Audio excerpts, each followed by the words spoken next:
Hi everyone, Kashish Jain this side. आज मैं सबसे इजीएस्ट टाइम मेकअप सिखाने वाली हूँ। So let's start. सबसे फर्स्ट मैंने अप्लाई किया पिंक कलर, उसके बाद थोड़ा सा मरून। नेक्स्ट मैं यहाँ पे यूज करी हूँ चार्मसी मिलानो के मल्टी क्रोम इफेक्ट वाले आई शेडो। बहुत ही ज्यादा स्मूथ और बटरी है, ट्रस्ट मी।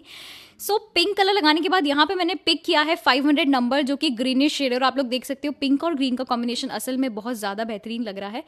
नेक्स्ट मैंने सोचा यार क्यों ये तो इतना सुंदर लग रहा है, let's try all other shades. तो उसके बाद मैंने पिक किया है 502 जो कि ब्लूइश शेड है, और जैसे ही मैंने ये शेड अप्लाई किया आईज पे तब गेम चेंज हो गया आई मेकअप का। क्योंकि आप जब देखेंगे ये जैसे ही मैंने अप्लाई किया ना, मेरी आईज ऐसे लग रही जैसे पिकॉक फेदर हो गई हो वैसे टाइप की।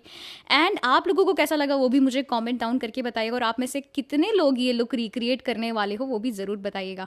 यहाँ पे आई मेकअप को फाइनल लुक देने के लिए मैंने आई लाइनर भी यूज़ किया है, विंग लाइनर मैंने किया है। लोअर लैश लाइन पे भी मैं थोड़ा सा जो है क्रिएटिव आई शेडो डाल रही हूँ, ब्लेंड भी